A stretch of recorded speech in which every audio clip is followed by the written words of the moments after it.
The day Aunt Eleanor died, I was elbow-deep in garden soil, planting the heirloom roses she'd given me for my birthday. My phone buzzed 3 times before I finally pulled off my gloves to answer it. "Miss Blackwood?" A formal voice I didn't recognize. "This is James Morton, your Aunt Eleanor's attorney. I'm afraid I have some difficult news." My heart stopped. The roses suddenly felt heavy in my hands. Eleanor's last gift to me. "What happened?" "Your aunt passed away in her sleep last night. He hesitated. "She left explicit instructions for me to contact you first, before anyone else in the family." I sank to my knees in the dirt, barely registering his words. Aunt Eleanor, the woman who taught me to read, who'd snuck me chocolate chip cookies during dreary family functions, who'd supported every dream I'd ever had, was gone. "Miss Blackwood, are you there?" "Yes," I managed. "I'm here." What do you need me to do?" "Your aunt left specific instructions about her funeral arrangements." And another pause. "She left you a letter that must be opened before the service.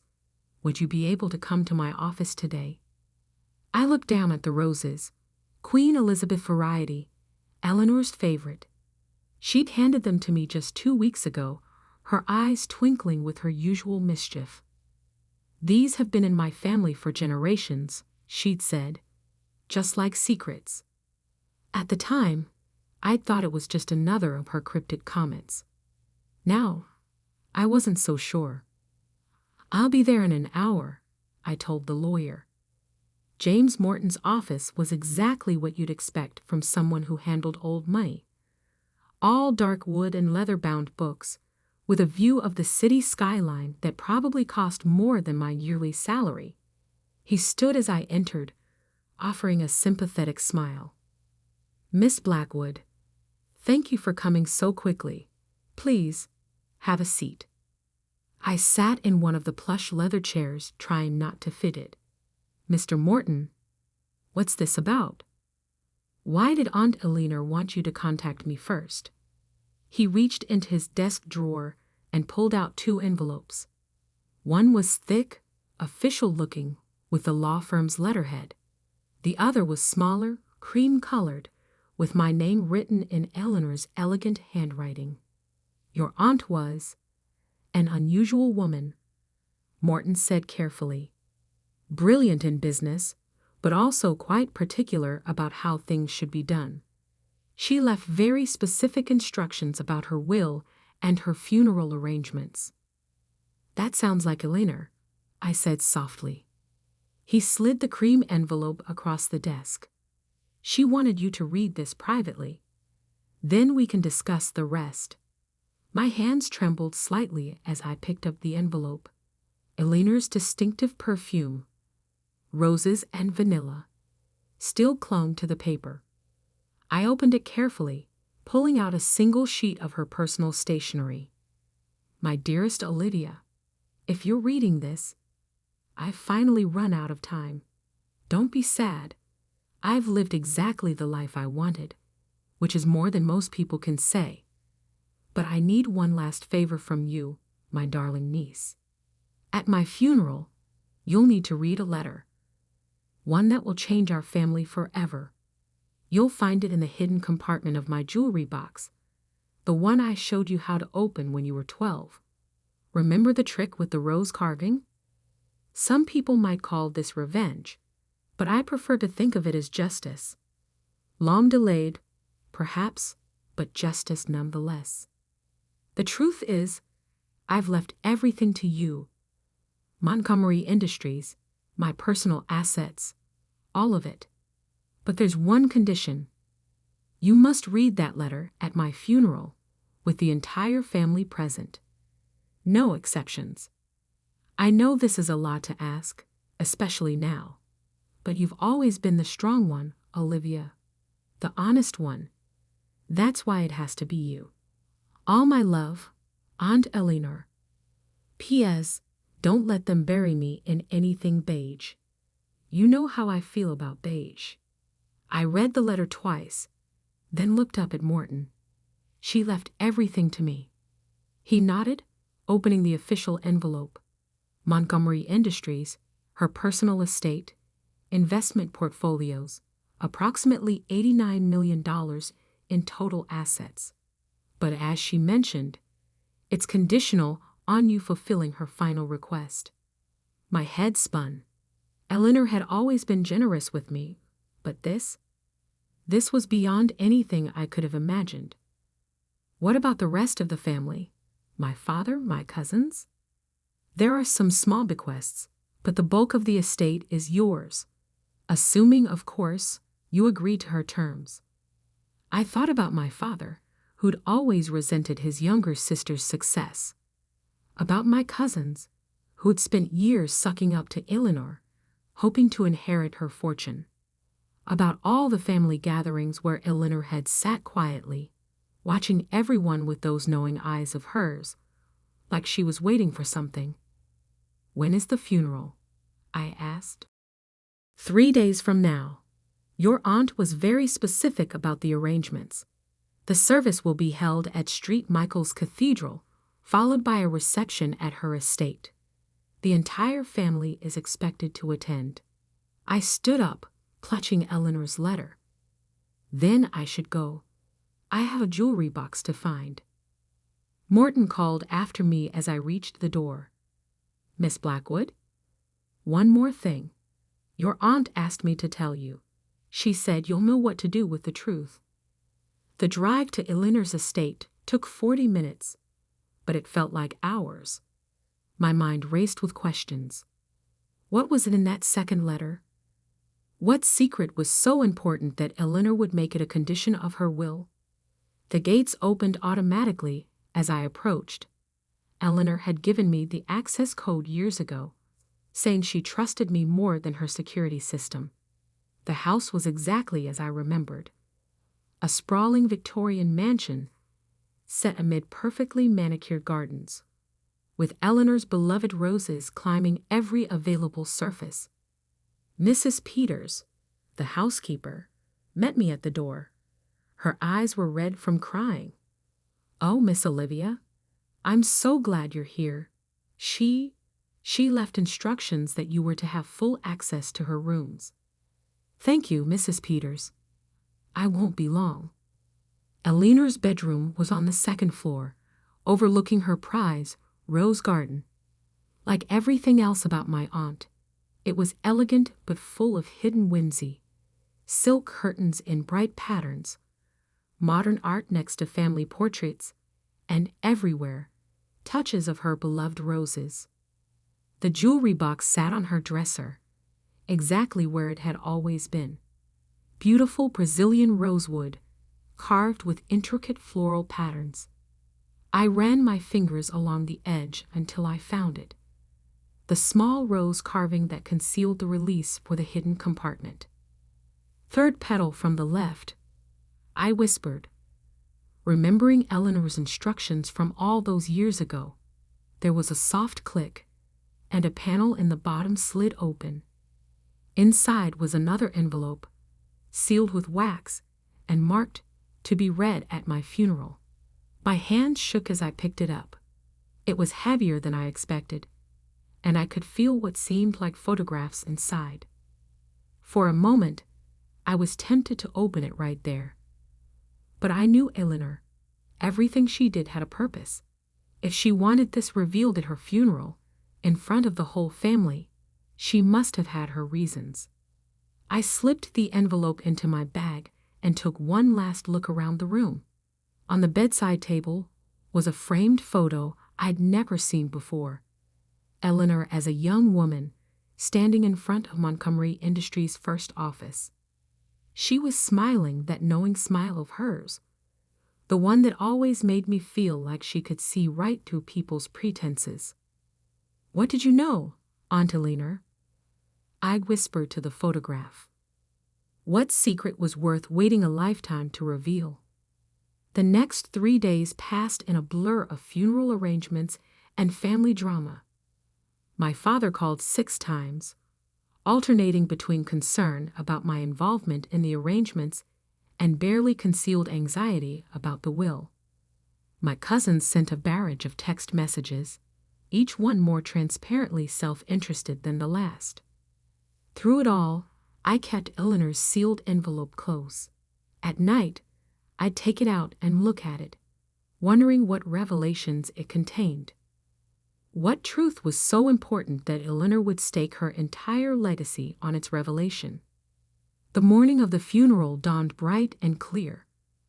I dressed carefully in a deep blue suit, Eleanor's favorite color, and pinned one of her prized roses to my lapel. The envelope felt heavy in my bag, like it was weighted with more than just paper and photographs. St. Michael's Cathedral was packed by the time I arrived. The Montgomerys were old money, and Eleanor had been a prominent figure in both business and philanthropy. The pews were filled with a mix of family, business associates, and city officials. My father intercepted me as soon as I entered, his face tight with anxiety. "Olivia, we need to talk about the will. Morton won't tell us anything. Says we have to wait until after the service." "What's going on?" I met his eyes steadily. "We'll all find out together, Dad. That's what Aunt Eleanor wanted." He grabbed my arm as I tried to pass. "Olivia, if you know something..." "Let go, Dad," I said quietly, but firmly. "This is Eleanor's funeral. Show some respect." The service itself was beautiful, exactly as Eleanor would have wanted it. No beige in sight. The flowers were all roses in deep reds and vibrant pinks, her favorite colors. The minister spoke about her generosity, her intelligence, her dedication to making the world better. Finally, it was time. Morton caught my eye from the front pew and gave a slight nod. My hands trembled slightly as I walked to the podium, Eleanor's envelope clutched in my hands. The cathedral fell silent as I faced the congregation. My father sat in the front row, his face a mask of barely controlled anxiety. Next to him, my cousins John and Rebecca leaned forward eagerly, like vultures awaiting their next meal. I took a deep breath, breathing in the scent of roses that filled the air. In that moment, I could almost feel Eleanor standing beside me, giving me strength. Before she died, I began, my voice steady despite my racing heart. My Aunt Eleanor left me a letter with specific instructions. She wanted it read here today, in front of everyone who knew her. I broke the wax seal slowly, aware of hundreds of eyes watching my every move. Inside were several sheets of paper, and as I'd suspected, photographs. As I pulled them out, I heard my father make a strangled sound from the front pew. The first photograph showed a young Eleanor standing next to a man I didn't recognize. They were both smiling, holding up what looked like blueprints. The second photo showed the same man at what appeared to be a construction site, with the early foundations of what I now recognized as Montgomery Industries' first building. My name was Eleanor Montgomery, I read from the letter. And this is the truth about how Montgomery Industries began. My hands were steady as I began reading Eleanor's letter, my voice carrying clearly through the hushed cathedral. My name was Eleanor Montgomery, and this is the truth about how Montgomery Industries began. The man in these photographs is Harold Bennett, a brilliant engineer and my business partner in 1975. He was also the true founder of what would become Montgomery Industries. A murmur rippled through the congregation. In the front row, my father's face had gone completely white. Harold and I met at university. I continued reading. We shared a vision of creating sustainable building materials that would revolutionize the construction industry. Harold had the technical genius, and I had the business acumen. Together, we created the foundation of what Montgomery Industries would become. I pulled out another photograph, this one showing Eleanor and Harold shaking hands over what appeared to be a contract. We were equal partners, splitting everything 50-50. The patents, the company, the profits, all of it was shared between us. Until the night of October 15, 1976, when Harold died in what was reported as a car accident. My father started to stand, but my Uncle James pulled him back down. I kept reading. But it wasn't an accident. The brake lines in Harold's car had been cut. I discovered this too late, after the police had already closed the case. I also discovered something else. Papers had been filed just hours before Harold's death, transferring his entire share of the company to the Montgomery Family Trust. Papers that bore his signature. I looked up, meeting my father's eyes directly. A signature that I now know was forged by his business partner at the time, my own brother, Richard Montgomery. The cathedral erupted in gasps and whispers. My father stood up, his face contorted with rage. "Stop this immediately," he shouted. "This is slander." "No, Dad," I said calmly. "This is truth. Aunt Eleanor left proof." I held up a stack of documents from the envelope. The original contract between Eleanor and Harold. Forensic analysis of the forged documents. Police reports that were buried. Bank transfers.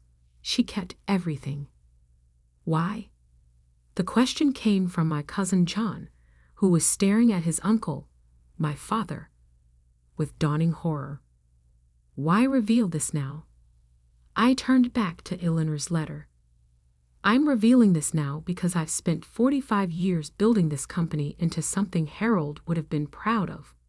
I've used our success to fund research, to support sustainable development, to create opportunities for brilliant minds like his. But I've also spent 45 years watching my brother profit from his crime, watching him raise his children to believe that privilege and power put them above the law." My father had sunk back into his pew, all the fight gone out of him. I continued reading. "The truth is, I should have come forward years ago. But by the time I had gathered all the evidence, the company was employing thousands of people. Going public would have destroyed not just Richard, but countless innocent families who depended on Montgomery Industries for their livelihood. So I made a different choice. I decided to wait, to build, to make sure that when the truth finally came out, the company would survive it." I pulled out one final document from the envelope, a yellowed envelope addressed to Harold Bennett's only surviving relative, his daughter Sarah. Which brings me to my final confession. Over the years, I've kept track of Harold's daughter. I've anonymously funded her education, her research, her work in sustainable engineering. I've watched her grow into the kind of brilliant, ethical scientist her father was. Sarah Bennett now runs one of the most innovative green technology firms in the country, though she's never known who was backing her. More guests filled the cathedral as a woman stood up from the middle pews. She was about my age, with Harold's dark eyes and determined expression. Eleanor had arranged everything, even ensuring Sarah Bennett would be here for this moment. The second part of my will, I read, my voice growing stronger, leaves a 30% share of Montgomery Industries to Sarah Bennett, as partial restitution for what was stolen from her father. The controlling interest goes to my niece Olivia, the only member of the Montgomery family who has shown the same commitment to ethics and innovation that Harold and I once shared. I looked up at the stunned faces before me. The letter is signed, Eleanor Montgomery, co-founder of Montgomery Industries and keeper of its greatest shame. The silence that followed was deafening. Then slowly, Sarah Bennett began walking toward the front of the cathedral. She stopped in front of my father, who seemed to have aged decades in the past few minutes. All these years, Sarah said, her voice shaking slightly. I thought my father was a failure who abandoned his work. I never knew. Never imagined.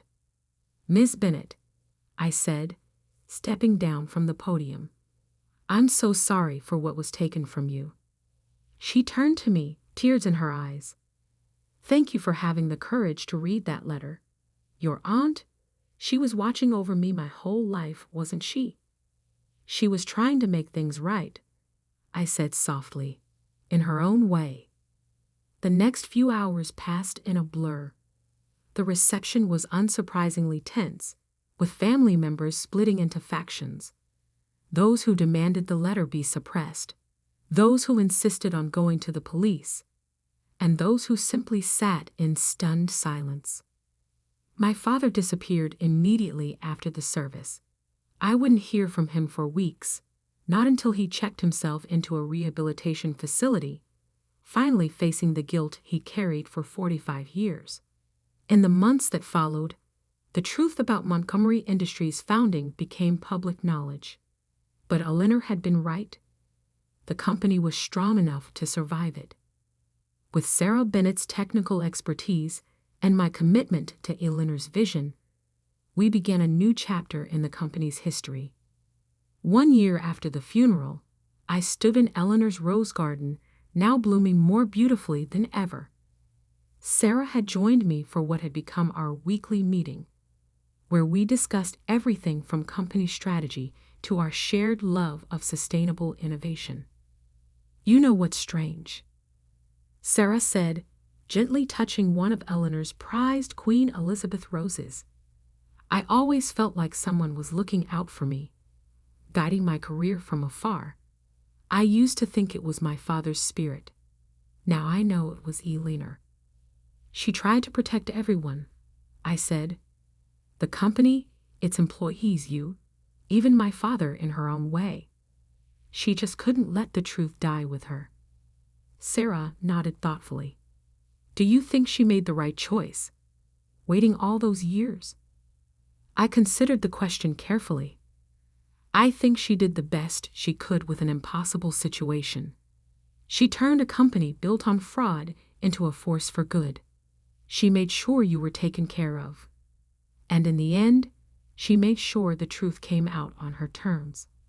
And what about you? Sarah asked. Do you ever regret being the one who had to reveal it all? I looked out over the rose garden, remembering Eleanor's knowing smile, her cryptic comments, her quiet strength. No, I said finally. Eleanor chose me because she knew I could handle it. She knew I'd understand that sometimes doing the right thing means facing uncomfortable truths. She would be proud of what we've built, Sarah said, gesturing toward the Montgomery Industries building visible in the distance. A real partnership, just like she and my father intended. I smiled, touching one of the roses Eleanor had given me, now blooming in her garden. She once told me these roses had been in her family for generations, just like secrets. But maybe it's time for new traditions. Truth instead of secrets. Partnership instead of power. Building something together instead of taking from each other. Sarah squeezed my hand. I think both our fathers would like that. That evening, as I sat in Eleanor's study, now my study, going over company reports, I found a small note tucked into her old desk calendar. It was dated the day she died, written in her elegant hand. Dearest Olivia, if you're reading this, you've done what I asked. You've faced the truth and handled it with grace. That's why I chose you, not just to inherit the company, but to make it better than it was, to make it what Harold and I dreamed it could be. The roses in the garden will bloom again next spring. When they do, remember that beauty can grow from even the darkest soil, if we have the courage to plant it. All my love, Eleanor.